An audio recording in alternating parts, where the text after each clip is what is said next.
You are about to witness my journey through living liver donation testing. When I had decided to embark on this journey and see if I was a match for donation for my stepbrother, I went online and I researched what it was going to take for me to go through this process. And everything I came across didn't give me as much detail as I had hoped to find. So I decided that I was going to document the journey for anybody else who might be considering becoming a living liver donor. So you're going to witness 2 days worth of testing, which is what I went through. And I'm going to walk you through the steps, all the different tests, and how long it took, just so that you can have an idea of what to expect when you enter into this process. Now, granted, not every hospital does these things the same way. I had this done at the University of Washington Hospital in Seattle. But it will give you an idea of what to expect as far as the types of tests that you have to go through in order for them to determine if you are a candidate for living liver donation. Please also take a moment to recognize that at the time of this recording, my stepbrother is still in need of a liver.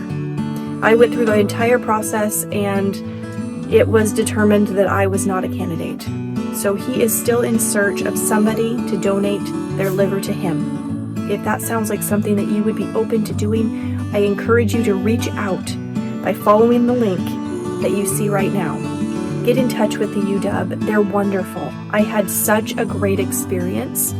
Everybody was so helpful and warm and kind, and everything is anonymous. If you don't want someone to know that you're going through the process, even though you're considering it, you can go through the entire process and they won't even know unless you tell them. It's very discreet.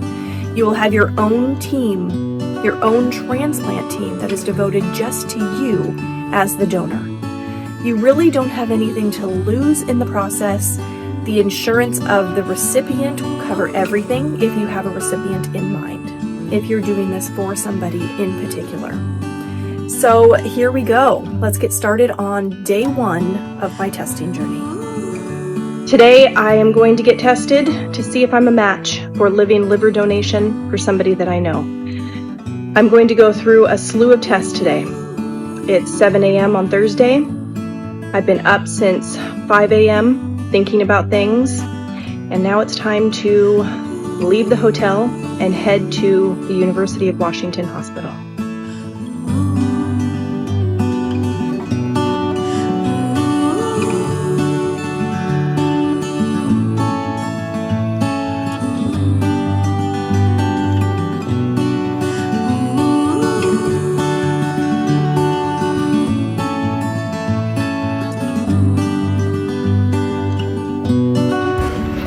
So the CT scan went very quickly. Once I got in there, they had me lay down. I had to take my bra off just because you can't have any metal. And I had an underwire, so I took that off and laid down on the machine, and they injected a dye, which they warned me was going to feel very warm to my body and makes you feel like you have to go to the bathroom. Actually, more than that, it actually makes you feel like you've already wet yourself because it gets very hot. And that's exactly what it felt like. It was a strange sensation.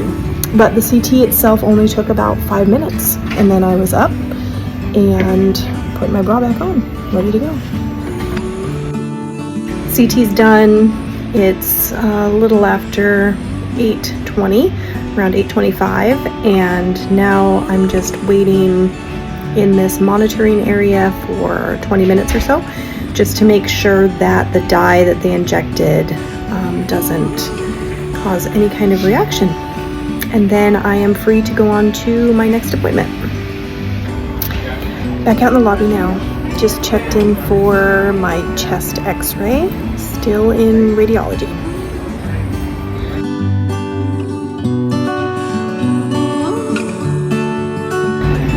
So this is my last chance to eat before I have to fast. So I came down to the cafeteria, and it's French toast, bacon, and a decaf coffee.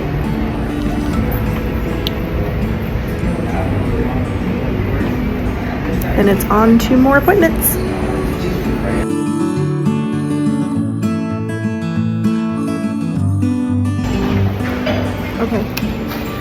Okay, blood draw's done. That was the least enjoyable of this whole experience so far. Somebody new got to practice on me, and he needs a little bit more practice. It hurt pretty good. They had to poke me twice in the same arm, 2 different veins in the same area. The first vein, they took so many vials of blood. I can't even tell you. It was probably 14 or 15 vials of blood. And then they had to go into the other vein. That one really, really hurt. That stung really bad. And I'm not a wuss. So if I tell you it hurt, it hurt. And that one was only 1 vial, and that was just to confirm my blood type. So now I have a little bit of a break before I got to come back for the next appointment. I'm going to run back to my room because I forgot my book. I cannot believe I forgot my book, but I did. So I'm going to get my book. Okay, I just got back to my room. It's 10:20, and my next test is at 11:45. I can't eat anymore. As of 10:15, I had to stop eating all solid food. So I'm probably just going to drink some water and hang out for a little bit. I'm going to go put my book in my backpack right now so that I have it with me at the hospital. And I'm just going to rest a little bit and get ready for the next couple of tests. So I took the wrap off of my arm, and you can see, let's see if you can see, 2 little holes.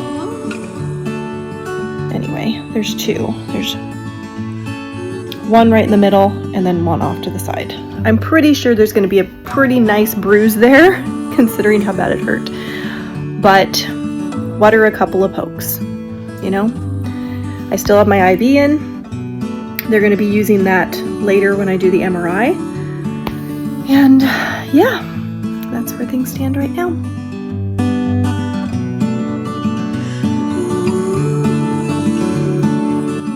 It's a little after 11. I have my book now, and I finished a whole water bottle full of water, and I'm ready to leave the hotel and head back to the University of Washington Hospital. But before I do, I'm going to fill up my water bottle here at the fitness center and then get back over there for the next couple tests.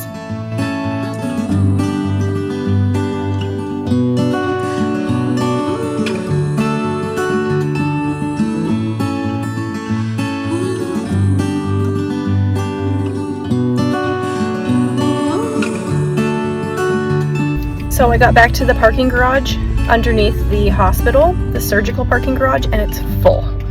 So there's a sign out front that says I have to go to the triangle garage. When you're not familiar with the area, oh my gosh, I don't know where the heck I'm going. I've had to ask 2 people already, and I'm hoping that I'm on the right track because it's 11:34, which means I have 11 minutes to get parked, back over to the hospital, and make it to where I have to go for my next appointment. Eesh. Well, that's a welcomed sign. I think I'm on the right track. Made it with 1 minute to spare. Okay, time for the echocardiogram now.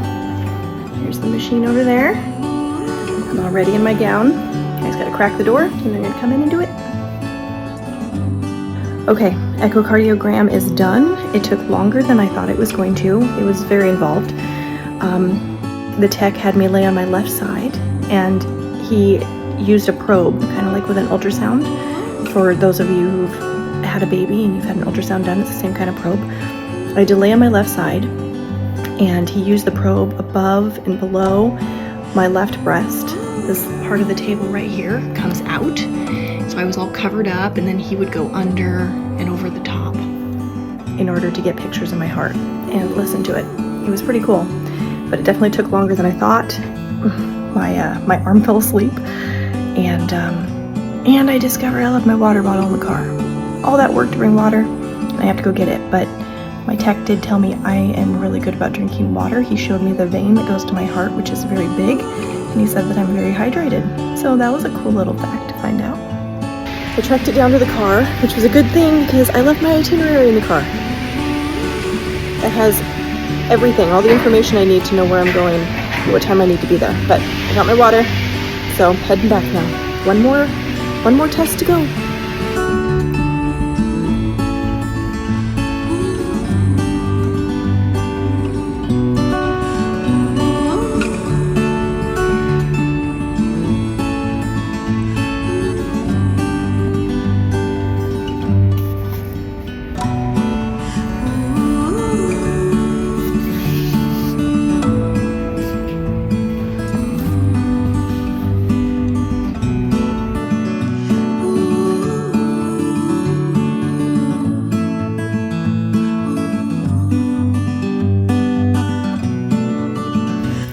Okay, the MRI is done. What they did is they took me back and had me drink 2 little cans of pineapple juice. Apparently that does, it like darkens your abdomen on the inside and makes it easier for them to see what they need to see. Went and laid down in the MRI machine. It took around 45 minutes. Halfway through, they had to inject the dye in through my IV, which has now been taken out. Yay! Done with the IV. That thing was in all day. I had to do a whole bunch of breath holds, and for the most part, it was okay. There was a few times it was uncomfortable, and I really wanted to like release my breath before it was time, but I didn't. I stuck it out, and they got all the images they needed first try. And I'm done now. I'm done for the day, so I'm gonna get dressed and I'm gonna get out of this hospital. I'm gonna go back to the hotel and get something to eat because it's been a long time since I've had anything to eat.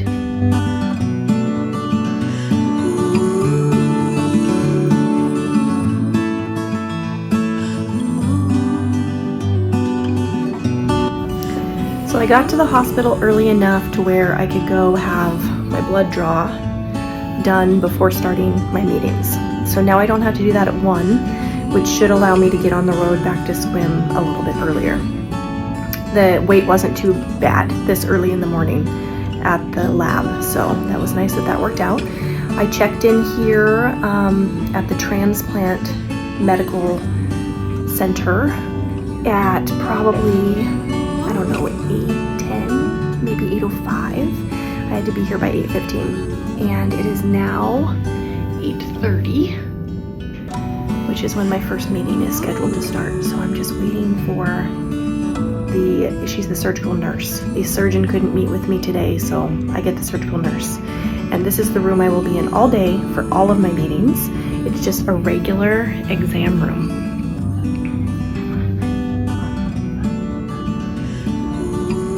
Which is interesting because I, for some reason, pictured being in a room with like a table, like for meetings. I don't know, but nope, just a regular exam room. This is my chair, this is my room, and I'm gonna be seeing 5 people. I had some appointments that they couldn't make today, so they've been rescheduled for telehealth so that I can still be in Sequim and take those appointment calls like next week.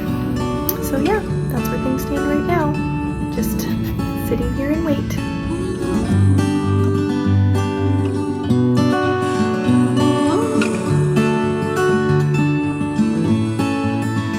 Okay, so follow up after all meetings are done. The meetings were back to back, and so I had no chance to get on my phone and record anything for you guys. In between the meetings, I just met with people back to back, and then they got me out of there as soon as possible so that I could get onto the road to the ferry to get back home to swim and get my kids, because my mom took them for 2 days, and bless her. So what ended up happening was my first meeting was the longest. That was my meeting with the surgical nurse at 8:30 that I mentioned to you, and we met for about an hour, and I was able to talk to her about all of the thoughts I have been having, ask questions as it pertained to my previous surgery and how that's going to interact with the transplant. I got to ask questions about complications for the recipient who has a complicated anatomy as it is, and we just talked about a lot of things. I wasn't able to get all of my questions answered. There were several things that the surgical nurse was going to take to the surgeon and ask and then get back to me. But ultimately, there was no big rush because we're waiting for my test results as it is. Although she did pull up a scan of my liver from the CT that I had the day before, and I was able to see it, which was really cool. Actually, it was really neat to see the anatomy of it and how specific it was, the 3D image of it. It was really neat. Of course, without knowing about the recipient's anatomy, there was no way to come to any conclusions about whether I'm a match or not. So it was basically just educational. It wasn't to help confirm or deny anything. Okay, so that was that appointment. So then she left, and then I'm just looking at this was my itinerary. So then at 9:30, that's when I met with the social worker. And the social work consult just covered basically mental health. So making sure that I'm in my own positive mental headspace about this. It covered any history of mental illness for me and my family. And it was rather quick. It wasn't very in-depth, that meeting. And of course, being that psychology is my background and I have worked in the field, it was rather easy for me to kind of breeze through that consultation, fill out that paperwork and go through all those questions because I've been on the other end of that, right? I've been in her seat before. So once that was done, we had, the transplant nutritionalist came in. And this one was actually kind of interesting. It was just interesting to discuss the nutritional aspect of what I can expect after the surgery and leading up to the surgery and what it's like for the recipient. She gave me this, it's called a nutrition protein guide. I'll show it to you. This is for people with liver disease, right? So this gives, can you see that well? This gives information on protein specifically, which apparently is very, very important in recovery, but also if you have liver disease. So basically what she did for me was we took into account my BMI, and she calculated how much protein I'm going to need to be taking in after the transplant in order for my body to have everything it needs to heal and recover. She said it would be something like 1,900 calories, and she broke it down into 80 grams of protein. So for each meal, 20 grams of protein, and then 10 grams of protein for 2 snacks. She said it would probably be difficult at first, when I'm in the hospital, for me to meet that kind of requirement. Because after the surgery, you kind of lose your appetite, and you just really don't feel like eating very much. But that's when your body really needs it, because it's working very hard to regenerate your liver and help you in the recovery process. So she also mentioned that constipation is a concern after the surgery, especially because you're on narcotics. And so we talked about Miralax and something called Senna, and that might be something that I have to face. Of course, we won't know until we get there, but that you're not allowed to leave the hospital until you've had a bowel movement. That's something that they're checking for to make sure that you are good to go, letting them know that your body is now functioning properly in that way, and so that has to happen before you get released. Not the most fun thing to talk about, but hey, it's part of the process, and I'm doing these videos for all of you so that you understand what I understand. I'm going through this and I'm sharing it with you, so if you ever consider doing a living liver donation for somebody, then you can kind of have an idea of what to expect. And this is the information. So there you have it. Okay. So next I had a meeting with the transplant pharmacist. Actually, I believe I met with the pharmacist before the nutritionalist. I think they swapped. But regardless, timing doesn't really matter, just the information. So the pharmacist went over all of the different kinds of medications that I will be having to take. And we talked about the different narcotics, and we talked about some of the similar concerns as the nutritionalist, the constipation, just any kind of reactions to medications. And she also let me know that the pharmacy there at the hospital will be able to prescribe everything for me. If I go to pick up my prescriptions from the pharmacy and they require payment, that I'm supposed to say, no, I'm part of Living Donation, because there is no cost to me.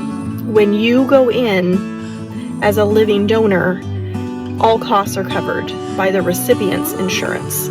So it's really at no cost to you, which is really something to consider if you are feeling like Living Donation is something that is in your path, whether it's for somebody you know or not. If you feel like that's something that really resonates with you, just know that you can go through this process at no cost to you, at least no out-of-pocket medical cost to you. Obviously, I had to stay at a hotel for 2 nights. That cost me $400.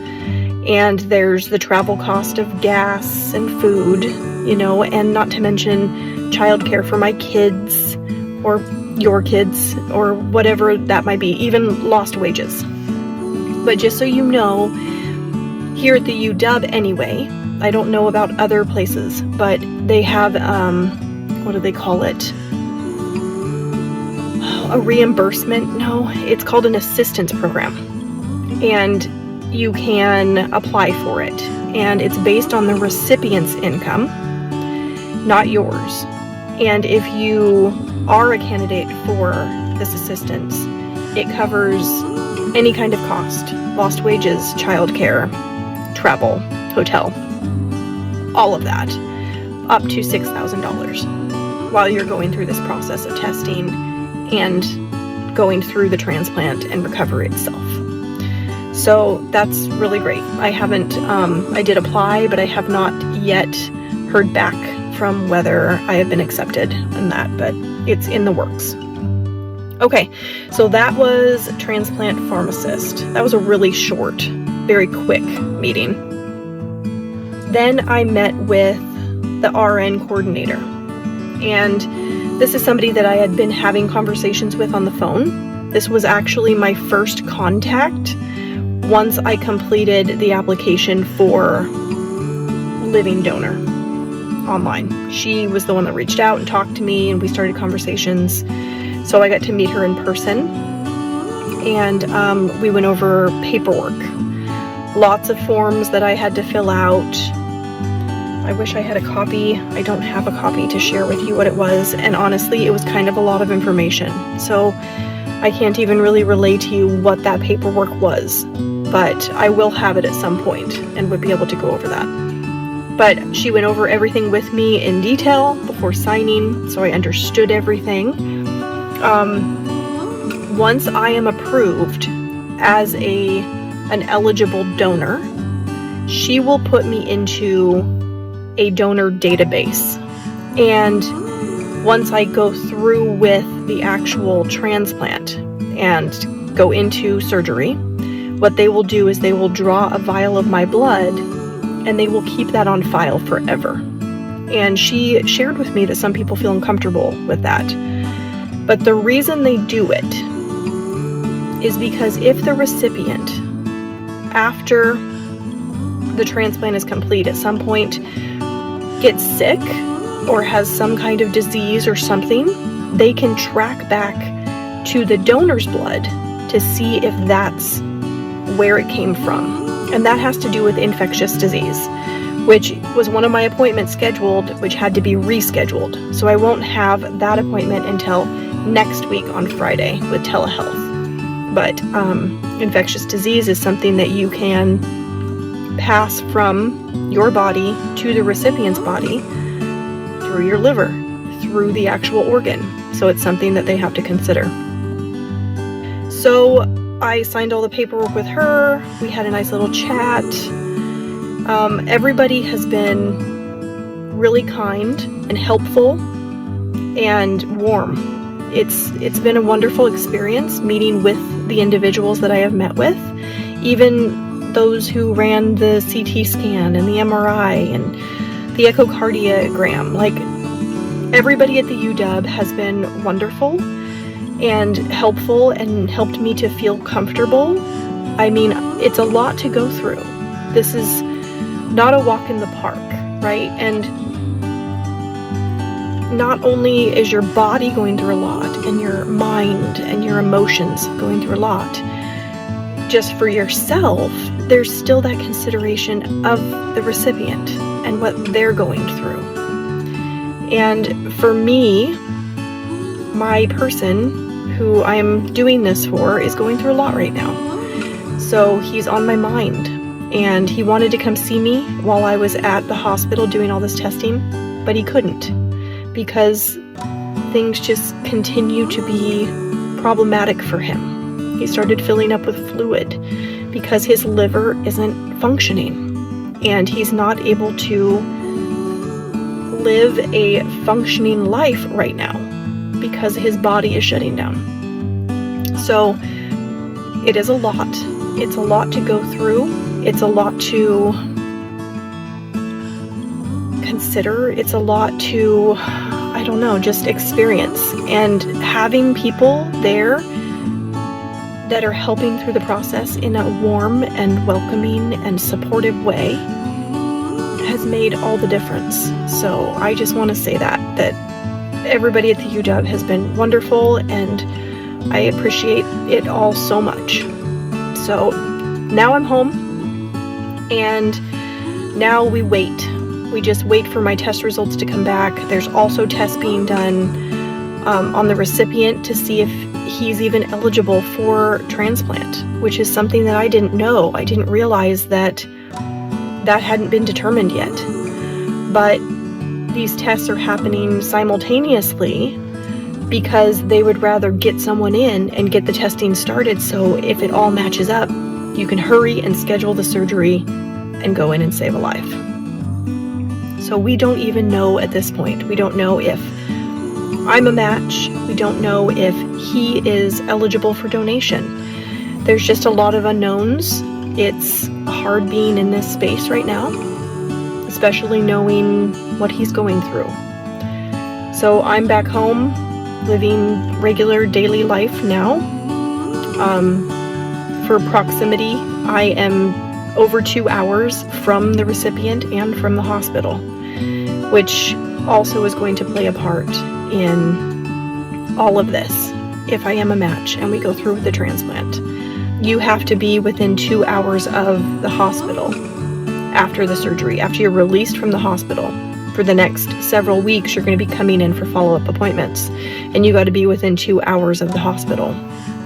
And my home is over that 2 hour mark.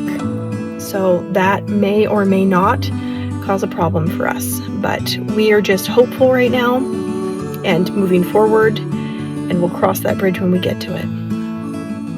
I just wanted to follow up here and let you know what happened after I returned home from the 2 days of testing for living liver donation. I had 2 follow-up telehealth appointments with individuals that weren't able to meet with me when I was actually at the hospital. And the first one happened 1 week after I came home from the 2 days of testing. It was on a Friday, and it was with the infectious disease expert.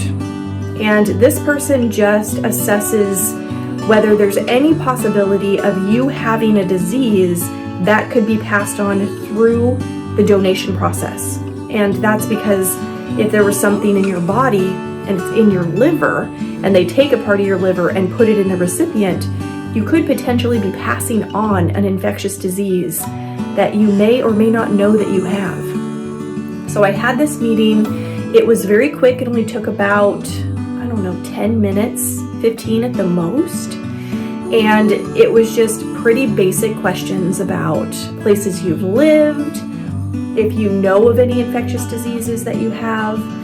And I'm pretty boring. I haven't lived outside of the country. I have only been out of the country twice, once to Canada and once to Mexico for my honeymoon. And the expert had some questions about Mexico, but it sounded like she wasn't really concerned about my exposure to any possible infectious disease while I was there. And then at that point, my blood work had already gone through the system, so she was able to tell me that everything looked really good. And the only thing was that she noticed that my iron level was a little bit low, and that when going forward with the transplant, I would have to start taking an iron supplement to get that back up. So that was that appointment. Then I had another appointment about a week after that with a medical doctor. This is just a physical medical doctor, not related to the surgery, but just somebody that kind of looks over everything and determines if you're healthy. And that appointment was very quick. I would say 10 minutes. We just met through telehealth, and she went over my results from my tests, and she said she wasn't concerned about anything, that I looked very healthy, and she didn't anticipate there was going to be any problems with me being a match for transplant. Granted, at this time, I'm still waiting to hear back from the surgeon, and that's really what I had been waiting for this whole time, because the surgeon takes a look at the test results and determines if your anatomy is a match to the recipient. So fast forward to the next week, I receive a call from my transplant advocate. She lets me know that they are going to be reviewing my case that day, and I will have a call either that evening or the following day in the morning to let me know if I am a candidate for liver donation for my stepbrother. The call didn't come that day. I did receive a call the following morning, and unfortunately I found out that I was not a candidate for living liver donation because my liver was too small. The amount of the right lobe that they would have to take in order to put enough into my stepbrother's body so it could regenerate in his body would not have left me enough to regenerate my liver in my own body. And so it was determined that we could not move forward. And at this point in time, we are still looking for somebody who would be willing to donate their liver to my stepbrother. I hope that watching this video has helped you to understand what it takes to go through the process and makes you feel comfortable in stepping forward and doing that. If not for my stepbrother, for someone else that you may know, or anonymously, if this just feels like something that you want to do. The point of this is to grow in awareness and to educate more, just so people are informed on what it takes when you decide to be a living liver donor and the process you have to go through. Organ donation has always been something that I have felt strongly about. From the moment I was able to, I had that little heart put on my driver's license. When they ask you when you get your driver's license, do you want to be an organ donor? And I was like, yes, absolutely. If I'm not going to be using it, it should go to somebody who can. It could save a life. And when this opportunity to donate my liver came, I felt like, here it is. Here's the opportunity that I always felt I would face, that I would embark on. And it was disappointing for all of us when we found out that I had not been approved. So it is what it is, and that's my journey, but that doesn't mean it will be yours. Most cases are that if your blood matches, if you are compatible with your blood, then the chances of your anatomy matching up, as long as you're a healthy individual, is really good. And it's definitely worth looking into. I hope that you will, if this feels like something that aligns with you on your life path. Organ donation saves lives. And living liver donation allows you to not only save that life, but you get to experience it afterwards to the fullness of your ability, because your liver regenerates back to its normal size and function. Imagine how that will feel for you to experience that life-giving gift that you've given.